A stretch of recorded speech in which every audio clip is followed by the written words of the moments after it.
Pak Jun, istirahat dulu. Saat aku sedang mencangkul kebun di belakang rumah, teguran seseorang menghentikan aktivitasku. Dia adalah Pak Sehab, guru salah satu SMA swasta yang juga tetanggaku. Pak Sehab datang mengundangku untuk terlibat dalam kegiatan yang akan dilaksanakan sekolah tempatnya mengajar, besok pagi. Bukan sesuatu yang aneh, kalau aku yang sudah pensiun masih terlibat dalam kegiatan sekolah seperti itu. Dulu ketika masih aktif, keterlibatanku lebih banyak lagi, diantaranya melatih bela diri atau ketangkasan baris berbaris untuk siswa di beberapa sekolah. Kalau dalam kegiatan camping seperti yang akan dilaksanakan sekolah Pak Sehab, aku diminta menjadi koordinator keamanan. Singkat cerita, keesokan harinya aku pun berangkat dengan rombongan dan tiba di lokasi perkemahan jam 10 pagi. Kami pun langsung mendirikan tenda dan sebagainya. Hingga tak terasa hari sudah sore. Aku beristirahat di tenda keamanan sambil mengawasi siswa yang berkegiatan. Tak lama kemudian datang Bu Aida, sang kepala sekolah yang diantar sopirnya. Setelah melakukan koordinasi dengan para guru, Bu Aida pun menemuiku. Pak Jun, terima kasih udah mau membantu, maaf pemberitahuannya mendadak. Sapa Bu Aida sambil menyodorkan tangannya mengajak bersalaman. Gak masalah Bu, pemberitahuan mendadak atau tidak, kalau saya sedang tidak ada kegiatan lain, pasti datang, kok. Balasku sambil menerima uluran tangannya. Tadinya saya ragu, takutnya Pak Jun sedang ada kegiatan di luar kota atau sedang nengok cucunya. Soalnya kata Pak Sehab sudah lama rumah Bapak sepi. Lanjut Bu Aida sambil tersenyum. Iya sih, kemarin saya hampir sebulan di rumah Hardi, baru 3 hari yang lalu pulang. Jawabku agak santai. Oh lama amat, memangnya ada apa? Tanya Bu Aida agak terperanjat. Ayah mertuanya Ardi berencana bikin perkebunan sayuran.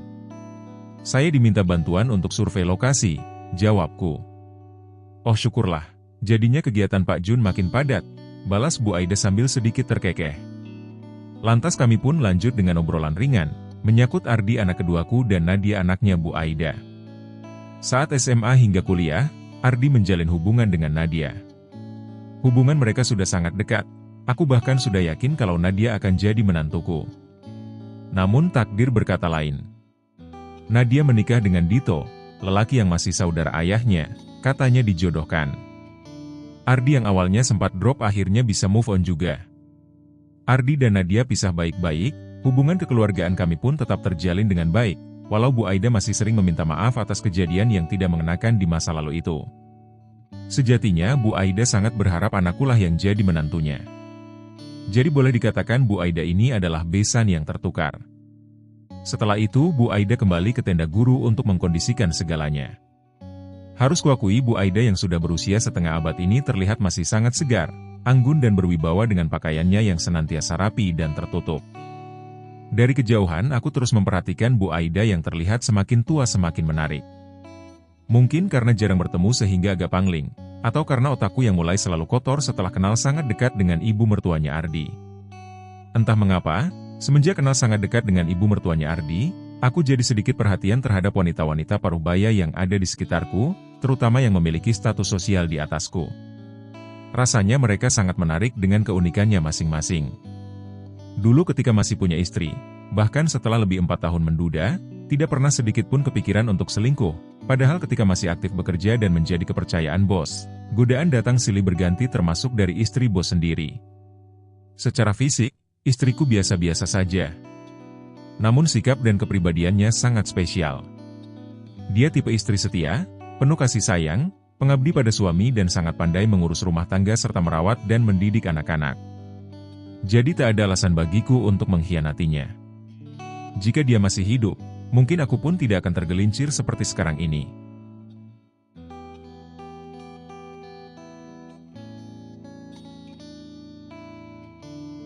Kegiatan perkemahan berjalan sesuai jadwal. Malam hari diadakan pelantikan pengurus OSIS sebagai acara inti. Dilanjutkan dengan api unggun dan hiburan bebas dari dan untuk siswa. Aku yang mendapat tugas menjaga keamanan tentu saja melakukan patroli mengitari area perkemahan untuk memastikan keamanannya. Setelah selesai patroli, aku mendatangi Bu Aida yang sedang duduk bersila sambil memainkan ponselnya di atas tikar yang digelar di depan tenda. Sepertinya dia tidak minat ikut kegiatan hiburan setelah pelantikan. Waktu sudah menunjukkan pukul 10:30 malam, Acara api unggun terlihat masih sangat meriah. Belum ngantuk, Bu? Tanyaku pelan agar tidak mengagetkannya. Belum, Pak. Gak enak juga kalau langsung tidur, kan tadi saya datangnya agak terlambat. Bu Aida menjawab sambil terkekeh, lalu mempersilakan aku duduk di tikarnya. Ya gak apa-apa, Ibu kan datang terlambat kata Pak Sehab kan ada kegiatan dulu di kantor dinas, sahutku setelah duduk bersila di sisi tikar yang lain. Gimana kabarnya anak-anak dan cucunya, Pak? Sehat? Tanya Bu Aida kembali berbasa-basi, karena pertanyaan itu sudah dia sampaikan tadi sore. Alhamdulillah, jawabku simpel sambil menyulut rokok yang sudah terselit di bibir. Terus Pak Jun sendiri, kapan mau punya istri lagi? Tanya Bu Aida yang sontak membuatku agak kaget, tumben dia bertanya demikian. Aku pun menanggapi pertanyaannya itu dengan candaan. Dan tak terasa obrolan kami pun terus mengalir laksana air tentang kehidupan sehari-hari. Sejujurnya baru kali ini aku dan Bu Aida ngobrol berdua sebegini panjang lebarnya. Dan betapa terkejutnya saat Bu Aida mengatakan jika Nadia anaknya sedang mengajukan proses perceraian dengan suaminya karena perselingkuhan. Dari dulu juga, sebenarnya saya kan memang kurang setuju sama dia. Dito itu merasa dirinya kaya dan ganteng, jadinya tidak menghargai istrinya. Tapi ya mau gimana lagi? Ayahnya sih yang ngotot ngejodohin Nadia sama Dito. Ucap Bu Aida menyesali keputusan suaminya sekaligus menyayangkan kelakuan menantunya. Mudah-mudahan saja ada hikmah dan membawa kebaikan pada semuanya, timpalku berusaha bijak. Sayangnya Nadia tidak berjodoh dengan Ardi ya Pak. Saya dengar Ardi sekarang udah makin sukses ya. Sambungnya lagi. Insya Allah demikian, mohon doanya aja Bu, balasku pelan. Kami pun melanjutkan obrolan, bahkan ketika acara api unggun sudah selesai, kami masih tetap ngobrol. Guru-guru sama sekali tidak ada yang berani mengganggu, karena sebagian dari mereka pun sudah tahu kalau kami adalah besan yang tak jadi dan hubungan keluarga kami sejak dulu sangat baik, kecuali dengan Pak Rahmat suami Bu Aida.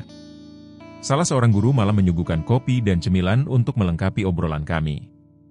Entah karena suasana malam yang makin sepi dan dingin, obrolan kami pun mulai sedikit melebar. Bu Aida dengan tanpa ragu-ragu menceritakan kondisi rumah tangganya yang ternyata sedang tidak baik-baik saja. Sesuatu yang semestinya tidak boleh dia ceritakan kepada siapapun, termasuk diriku, walau aku pernah punya pengalaman manis tentang rumah tangga. Dan Bu Aida pun sangat tahu itu, karena dia memang sangat dekat dengan istriku semasa masih hidup dulu. Terutama ketika Ardi dan Nadia masih berhubungan. Ternyata susah juga mencari suami setia seperti Pak Jun ini. Ucap Bu Aida lirih sambil menunduk. Ucapan itu sepertinya sebuah pujian yang sangat tulus, namun justru membuatku malu hati dan salah tingkah saat mendengarnya.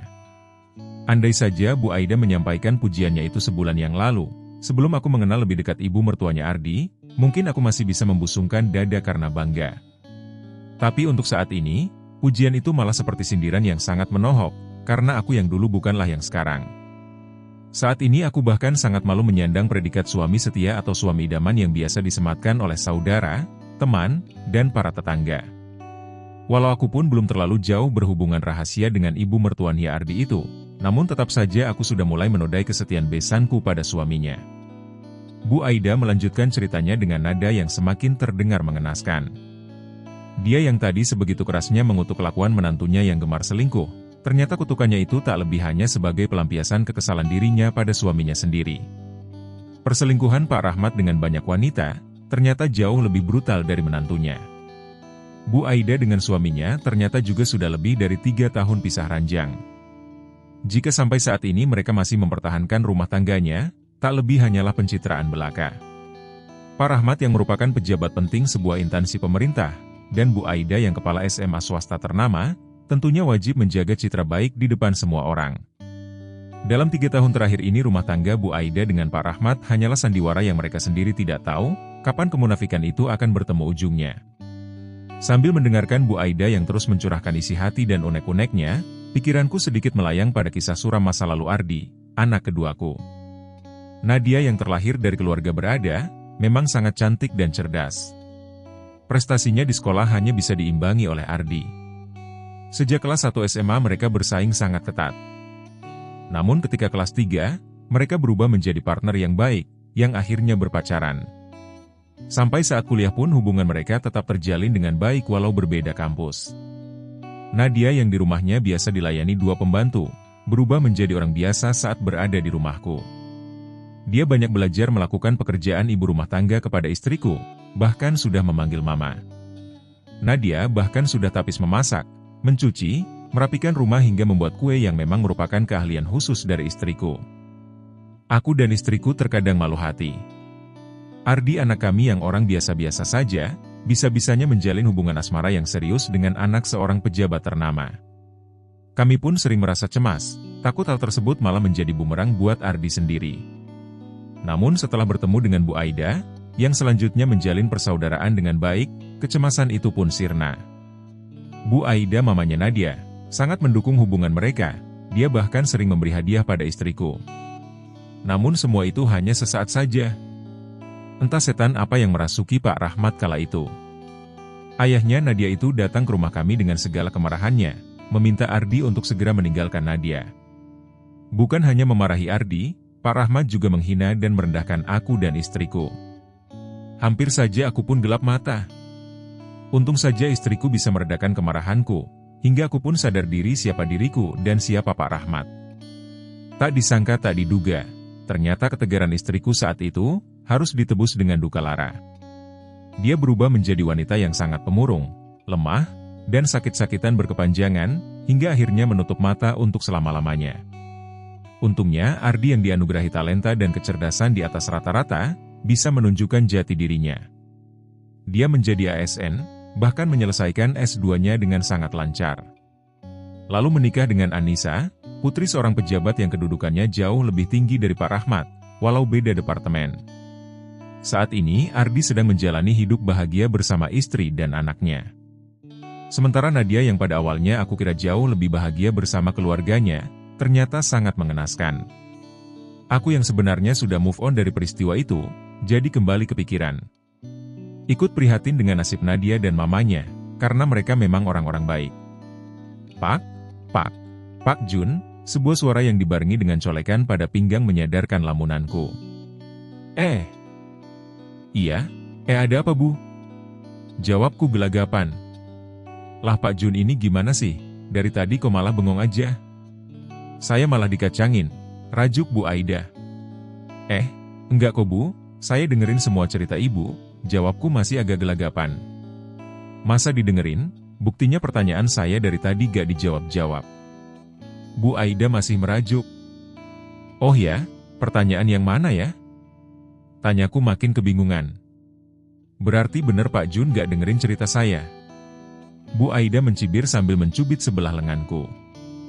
Maaf Bu, hehehe, jawabku sambil terkekeh. Ya udah gak apa-apa, asal antar saya dulu ke toilet umum, saya kebelet, ucap Bu Aida sambil tersenyum kecut dan bangkit dari duduknya, aku pun mengikutinya bangkit dari duduk. Tak berapa lama, setelah memberitahukan pada salah seorang guru kalau Bu Aida mau ke toilet umum, kami pun jalan beriringan menuju lokasinya yang lumayan jauh. Toilet umum yang jumlahnya sedikit ternyata penuh antrian. Di kawasan ini memang sedang banyak yang camping dari berbagai komunitas. Karena Bu Aida sudah sangat kebelet, akhirnya aku pun mengajak dia ke sungai kecil yang lokasinya lebih jauh lagi. Setelah menuruni jalan setapak yang agak licin, aku dan Bu Aida yang ditemani baterai senter panjang, sampai juga di bibir sungai. Karena suasananya sangat sepi dan agak mencekam, Bu Aida tidak berani sendirian. Dia pun menuntaskan hajatnya sambil jongkok dan berpegangan pada pahaku yang berdiri di depannya. Sungguh sebuah keadaan darurat yang sangat tidak mengenakan. Biar bagaimanapun kami insan dewasa yang bukan muhrim, berdua-duaan di pinggir sungai yang sangat sepi. Apalagi Bu Aida harus memelorotkan rok panjangnya karena akan menuntaskan hajatnya. Beruntung tidak ada setan di antara kami, sehingga semuanya bisa terlaksana dengan sukses, aman terkendali. Kami pun keluar dari area pinggiran sungai yang memerindingkan bulu kuduk itu. Bu Aida tiba-tiba menahan tanganku yang menggandengnya dari tadi. Aku pun berhenti melangkah dan menghadapnya. Pak Jun, ucap Bu Aida sambil tiba-tiba memeluk tubuhku. Aduh, aku berseru panik karena kaget. Pelukan Bu Aida semakin kencang, wajahnya dibenamkan di dadaku. Iya Ken, kenapa? Maaf, ada apa ini Bu? Tanyaku masih dalam keadaan gugup, benar-benar tak mengerti dengan sikap Bu Aida yang mendadak membuatku pun jadi serba salah. Mau membalas pelukannya tapi tak enak hati, tak dibalas pun lebih tak enak lagi, karena sepertinya Bu Aida memang sangat ketakutan. Pelukannya semakin kuat, wajahnya kian terbenam di dadaku, hingga deru napasnya terasa sedikit menggelikan. Apakah Bu Aida melihat penampakan sesuatu hingga dia ketakutan begini? Tanyaku dalam hati. Bu, maaf, ada apa ya? Aku kembali bertanya sambil tetap membiarkan Bu Aida memelukku. Namun Bu Aida tak menjawab, malah makin mempererat pelukannya, napasnya memburu di dadaku.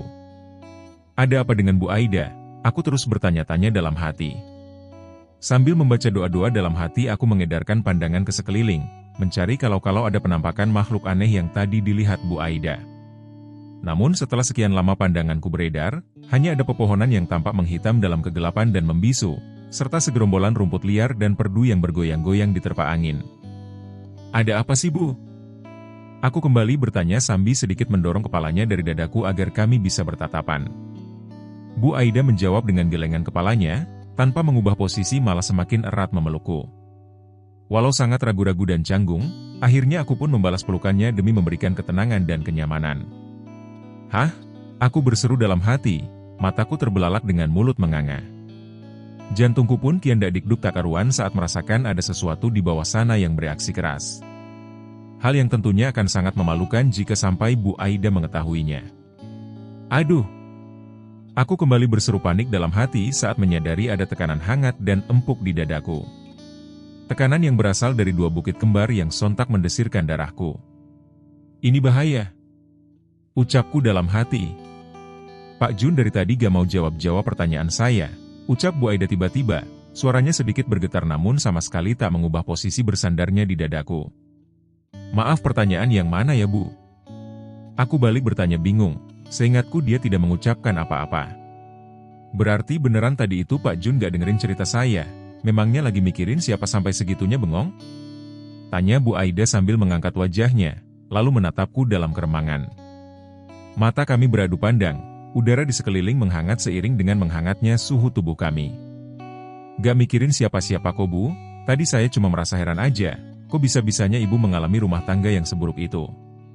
Saya tidak menduga suami ibu akan tega berbuat demikian. Akhirnya aku bisa menjawab walau mungkin jawaban yang salah. Entahlah, saya juga udah pusing mikirinya. Pak Jun sebenarnya udah berapa lama sih menduda? Bu Aida malah balik bertanya. Sejak ibunya Ardi meninggal dunia aja 4 tahun yang lalu, jawabku mantap. Sudah lama juga ya? Balas Bu Aida sambil terus menatapku dari jarak yang sangat dekat karena wajah kami memang hampir saja bersentuhan. Hebat banget sih Pak Jun bisa tetap setia sama almarhumah. Ucap Bu Aida lirih. Aku kembali tercekat tak bisa menjawab. Setiap kata setia itu disematkan pada diriku, justru aku merasa sedang dihakimi. Aku sudah tak pantas lagi disebut suami setia. Pelukan kami makin erat, Bu Aida lantas mendekatkan wajahnya ke telingaku lalu berbisik. Padahal Pak Jun itu kelihatannya masih gagah perkasa loh, kayak tentara, pujinya. Ibu bisa aja, balasku sambil tersipu-sipu. Dari nada bicara Bu Aida sama sekali tidak ditemukan lagi rasa takut atau cemas. Tapi dia malah mempererat pelukannya, seperti masih ketakutan dan butuh perlindungan dariku. Maka aku pun terus memberikan perlindungan padanya. 4 tahun menyendiri memangnya Pak Jun masih kuat? Tanya Bu Aida menyelidik. Kuat apaan, Bu? Tanyaku kembali bingung. Ya kuat menahan segalanya lah. Kalau sendirian kan gak bisa melakukan sesuatu yang biasanya dilakukan bareng sama istri. Duh! Aku kembali berseru dalam hati, terperanjat dengan pertanyaannya yang tak disangka-sangka itu. Kenyataan emang saya masih kuat menyendiri kok, hehehe. Akhirnya aku menjawab malu-malu sambil terkekeh. Memangnya Pak Jun gak kepikiran buat? Ucapan Bu Aida terputus oleh kilatan cahaya senter dari kejauhan. Kami pun refleks melepaskan pelukan masing-masing. Aku berusaha bersikap wajar walau degup jantungku semakin meledak-ledak, takut ketahuan oleh orang yang membawa senter itu dan menduga yang bukan-bukan. Lalu kami pun melanjutkan perjalanan kembali ke area perkemahan dengan sama sekali tidak mengeluarkan kata-kata. Tak berapa lama kemudian kami pun berpapasan dengan 3 lelaki muda yang membawa senter. Sepertinya mereka pun mau ke sungai entah untuk apa. Aku dan Bu Aida terus melanjutkan perjalanan dalam keadaan tetap sama-sama diam. Isi kepalaku dipenuhi dengan berbagai pertanyaan tentang sikap Bu Aida yang kurasa sangat aneh agak lain. Setelah sampai di area perkemahan, Bu Aida langsung masuk ke tendanya dengan tetap tanpa mengucapkan sepatah kata pun, bahkan tak menolehkan wajahnya padaku yang telah mengantarnya. Entah malu atau marah.